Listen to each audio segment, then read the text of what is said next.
Halloween 1999, three best friends, Dean Stanton, J.T. Levine, and Wes Jesney, are set to pull a prank on their neighbor by lighting a bag of dog crap and putting it on the porch. The fire then spreads to the scarecrow decoration and goes out of control, and the boys cannot put it out in time. Before the cops show up, Dean rips off a piece of his costume and writes the name Ricky Stanicki on the underwear. Cops later find the cloth and cannot find Ricky Stanicki in the school system, so they figure he must be an out-of-town kid causing trouble. The boys then get away with it. Throughout their adolescent years, the boys use Ricky as an excuse to get themselves out of situations that they caused. 25 years later, Dean is dating journalist Erin and working with JT, who is expecting a baby with his wife Susan. Dean gets a call from Wes, who is now a slacker stoner that lives at home with his boyfriend, pretending to be Ricky so they can sneak out and go to Atlantic City and see Mark rebuild it. The ladies only know of Ricky through what the guys tell them, but they make up the excuse that Ricky's testicular cancer came back, so they are going to visit him in Albany, New York. After watching the show, the guys hang out at a bar where they meet a down-on-his-luck performer named Rod Rhymstead. He performs masturbation-themed parodies of popular rock songs at a club under the name Rock Hard Rod. After appearing a bit desperate, JT tells Rod to go away, and Dean follows after him to apologize. Rod leaves Dean with his business card after seeing two thuggish-looking guys and then fleeing. While celebrating, Dean finds multiple missed calls and messages that Susan is going into labor 6 weeks earlier than anticipated. The guys rush back home to find that Susan already gave birth to a boy named Whitaker. Susan's mother, Leona, presses JT and his friends over where they really were and whether or not Ricky Stanicki actually exists. Wes gets ready to come clean, but Dean and JT cut him off and make up another excuse about how Ricky was actually cancer-free and was celebrating with them, while also talking about how Ricky has done charity work. The guys leave the hospital and start to panic, as Susan has invited Ricky to Whitaker's breeze. Dean then suggests they hire an actor to pretend to be Ricky to keep getting away with their lies. Dean contacts Rod, who is performing while dressed as Britney Spears, and when he sees the two big guys from earlier, Rod agrees to go along with Dean's plan. The guys pick up Rod at the airport, and he looks like shit because he has decided to go cold turkey on the booze. They give him their Bible to study that describes their made-up history of Ricky Stanicki and give him time to prepare before the breeze. At the breeze, JT is dismayed to learn that Susan invited his and Dean's boss, Ted Summerhays. Leona once again presses the guys and tries to get them to admit that Ricky Stanicki doesn't exist until Rod arrives, totally in character. Erin and Susan take kindly to Ricky, as does Erin's cousin Carly.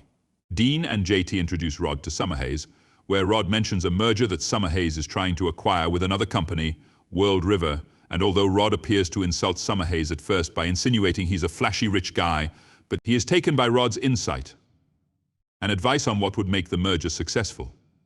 Rod even talks to Wes's boyfriend Keith, who believes that Ricky and Wes had a fling, but he confides to Rod that he wants Wes to stop being a slacker and apply himself. The guys run into a problem when Rod appears to recognize one of the guests, Carly's ex Gary Polisner, to which they fear that Polisner will blow their cover. Wes pulls out a ketamine pill so the guys can trick Polisner into playing a game where they pop it into his mouth mixed in with nuts, but Rabbi Greenberg jumps in and ingests the pill himself. Not long after, Whitaker is set to be circumcised, and Greenberg starts to feel the ketamine effects taking over, leading him to half-circumcise the boy. Rod then steps in and uses Summerhays' cigar cutter to finish the job, earning him applause. After the party, the guys pay Rod and send him on his way, but he wants to keep being called Ricky. The trio then go to a bar and toast to Rod before finally deciding to put Ricky Stanicki to rest. The next day, Dean and JT are horrified to find that Summerhays liked Ricky so much that he decided to hire him as an employee. The two confront Rod and tell him to drop the act and get out of their lives, but he is committed to the role. Erin later shows up to tell Dean that she scored a Hero of the Week segment on a major network, and she submitted Ricky's story of doing charity work since Dean told her that Ricky was going to Nairobi for an Ebola outbreak. The guys end up going bowling with Erin, Susan, and Carly, with Rod attempting to start something with Carly. He comments on her hair, which is incredibly long and often commented on, but Rod tells her it's beautiful. Carly's hair then gets caught in the bowling ball return system, until Rod pulls the back hatch off and shuts it down before helping Carly out.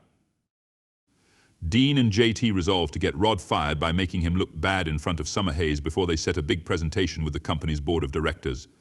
Rod's suggestion to make their company more charitable initially sounds like a bad idea, but Summerhays backs Rod as he continues his pitch. Later, Rod shows the guys a video of Summerhays giving a speech, with his hand motions making him look like an air dicker, like he's smoking invisible dongs, to which Summerhays agrees with horror. This causes him to have Ricky be in charge of the merger, replacing Dean. When Rod tries to record Dean for help on how to run the merger, Dean loses it and pushes Rod into a closet where they briefly scuffle before Dean snaps and tells Rod to drop the Ricky act. Rod produces a new ID where he has legally changed his name to Richard Barbara Stanicki. They fight again until Dean cools down and admits that this lie has gone too far and that he is in danger of ruining Erin's career and their relationship. Rod also says that he actually has a life now as Ricky, and he worries about losing it. Dean later hangs out with Wes at a bar, where it is stated that Dean started lying as a kid to get over the abuse endured from his dad. The following morning, Dean talks to Erin to come clean about Ricky. She says she knew all along because Nairobi has not had Ebola for a long time, so she lied to Dean about the hero of the week segment. Erin says that what bothered her more than the lies is that Dean and his friends were using the lies to do things that he could have done with her, like going to Dollywood. Dead decides to leave her alone. Everyone gathers at a party between Summerhays and World River, where they are set to watch the hero of the week segment. Realizing they are all screwed, Dean chooses to announce to everyone that Ricky Stanicki never existed, taking full responsibility for the lie. As he leaves, getting ready to be fired, the projector turns on and reveals that a camera crew came in to interview Rod and learn the full story. While his ruse as Ricky Stanicki was revealed to be fraudulent, Rod's story of turning his life around under his new identity and working for Summerhays has become seen as an uplifting story of second chances. Rod credits Dean, JT, and Wes for helping change his life. The World River executives then excitedly approach Dean and Summerhays with the prospect of sealing their deal, to which the two happily accept. Dean then talks to Erin, who decided to run the hero of the week story on Rod anyway. Dean apologizes for his lies, and while she says it will take a while for her to forgive him, she plays a recording that Rod sent her of Dean saying that Erin is the best thing in his life and he was scared of losing her.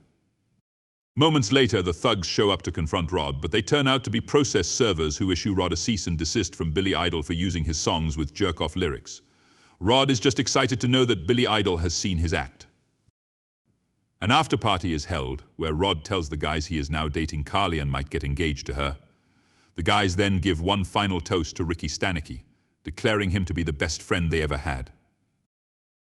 The credits feature scenes of the friends and their wives' girlfriends cleaning up a lake, Carly cutting and donating her to sick kids, JT camping outside as punishment from Susan for his lies, Wes writing a successful book with Keith now proud of him, and everyone going to Dollywood for Dean and Erin's wedding.